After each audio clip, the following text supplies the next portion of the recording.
Ladies and gentlemen, have you ever met someone who proudly tells you they used to be in the police, but it turns out they spent 20 years quietly sneaking up on jaywalkers at 22 miles per hour? Well, let me introduce you to their ride of choice, the Velocette LE mkII, a motorcycle so quiet, even cats find it suspicious. Built between 1951 and 1958 in Birmingham, England, the LE wasn't a bad boy's bike. It was more of a tweed suit, polished shoes, nod politely to the constable kind of machine. Which makes sense, since half of them ended up with constables. Before we pop the bonnet and splash around in side valve glory, take a moment to subscribe. This channel has more forgotten engineering than my neighbor's garden shed and far fewer dead rodents. Now, where were we? Ah yes, the Velocette LE mkII. This tale starts in post-war Britain, when money was tighter than a miser's handshake and optimism came in small, petrol-sipping doses. Velocette's director Eugene Goodman, probably over a nice cup of something strong, decided Britain didn't just need another motorbike, it needed a revolution. And what better time for radical ideas than during national rationing? He brought in Charles Udall and the legendary Phil Irving, yes, the man behind the Vincent Black Shadow, to design something new. The original LE mkII launched in 1948 as the motorcycle for everyman. It was fully enclosed, water-cooled, shaft-driven, and shaped like something my uncle would call bloody daft. While the mkII made engineers swoon, it left buyers scratching their heads. At 126 pounds, it cost nearly double what a BSA Bantam did, and that extra money apparently didn't buy speed or sex appeal. Undeterred, Velocette pressed on, like a stubborn pensioner pushing a shopping trolley through sleet. The mkII launched in 1951. It looked the same on the outside, still a two-wheeled typewriter, but now packed a bigger punch under the steel skin. The engine grew from 149 to 192 cubic centimeters, delivering a heady 8 brake horsepower. That's right, 8! You've seen stronger hairdryers. But the mkII was more than a power bump. It got stronger crankshaft bearings, a bigger oil pump, and an upgraded clutch with 3 plates instead of 2. Because when you're hauling a full picnic basket and a guilty shoplifter, you need reliability.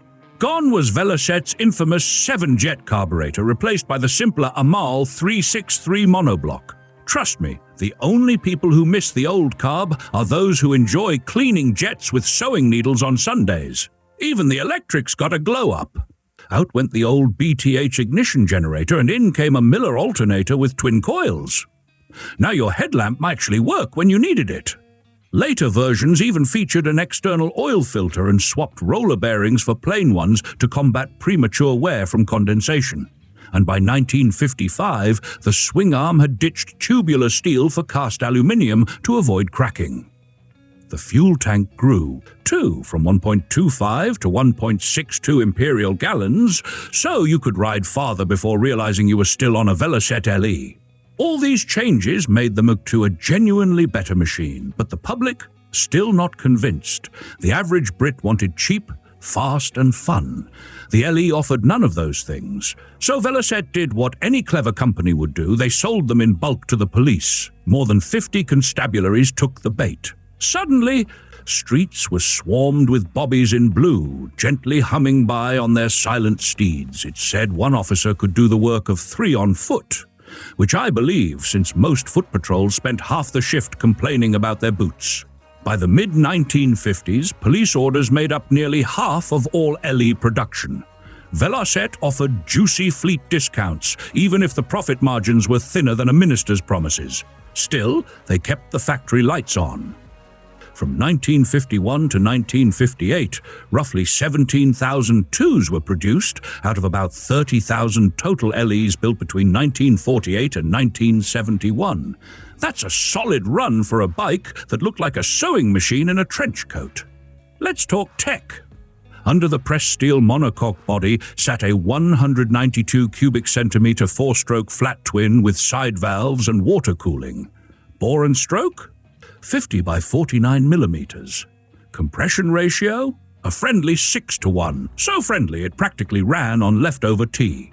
Exhaust? Whisper-quiet twin pipes leading to a giant silencer. Honestly, I think it was quieter than some politicians after a scandal. Everything was enclosed: the drivetrain, the engine, the shame. Rubber engine mounts and sound-deadening felt in the chassis meant it barely made a sound. One owner swore he had to check the ignition lamp to see if it was running. Starting the engine meant pulling a rod like you were launching a lawn edger at a garden fete. Transmission was a 3-speed hand-shift gearbox with a dry clutch, upgraded from 2 plates to 3. And the final drive? Shaft. That's right, no greasy chains flinging oil at your trousers. The entire engine transmission bevel gear unit could be dropped out as a single assembly. It was basically a Meccano set for grown men with spectacles. As for wheels, early MkIIs ran on 19-inch, rims later switching to 18-inch with 3.25 tires. Drum brakes front and rear, single leading shoe, later upgraded from 0.75 to 1 inch wide. Suspension, telescopic fork up front, dual coil spring shocks at the rear. Adjustable, no less. It even had a built-in glove box and pannier racks. The LE was the only bike where you could bring a sandwich and still look like you were on duty. It was 6 feet and 10 inches, about 2.08 meters, long, 25 inches wide, with a wheelbase just over 51 inches, 1,300 millimeters. It weighed 250 to 260 pounds, 113 to 120 kilograms, had a top speed of 50 to 55 miles per hour, 80 to 88 kilometers per hour, and returned up to 100 to 120 miles per imperial gallon. That's 2.4 liters per 100 kilometers, if you're the metric sort. Now let's talk style, and by style I mean a design that cafe racers cringe and traffic wardens cheer. The Velocette LE mkII wasn't built to impress the girls at the milk bar. It was built to get you to the post office in all weather with dry socks and a straight back. The pressed steel chassis formed a sleek step-through body with wide leg shields, floorboards instead of foot pegs, and a charming glove compartment up front. A dashboard sat between the leg shields with a proper speedometer and lighting switches like a miniature car. Riders sat low, just 28 inches, 710 millimeters, off the ground, which made the LE stable and easy to mount, especially for, shall we say, the less yoga-inclined among us. The seat started as a sprung solo affair, later giving way to a plush dual-seat setup that made carrying a passenger feel almost like inviting them into your drawing room. Velocette even offered panniers, often made from canvas or pressed steel.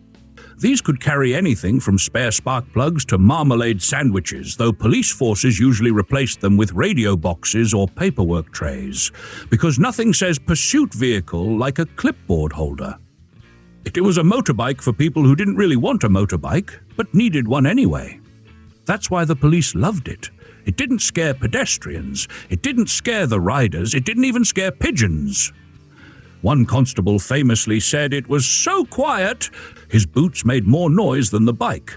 Criminals wouldn't even hear you coming until you tapped them on the shoulder. Then they'd turn around, see a man in blue on a beige sewing machine, and surrender out of sheer bewilderment.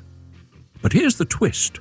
The Velocette LE mkII was brilliant at what it set out to do. It was civilized, reliable, easy to ride, and wonderfully efficient. Mechanics loved it, especially police garages. One force ran theirs up to 60,000 miles. It didn't care. It just kept humming like a librarian with a secret. And though it lacked the charisma of a cafe racer, it had something rarer: persistence. Now, pricing. When new, the LE mkII cost around £130. Adjusted for inflation, that's about £4,800 today, or roughly $6,000 or €5,600. Bargain? Not exactly, but a decent deal if you didn't care what the neighbors thought. Speaking of today, what will one of these beauties cost you now? Good news, fellow weirdos, they're affordable. A decent runner can go for £1,000 to £2,000. That's $1,300 to $2,600, while pristine or restored examples rarely crack £5,000.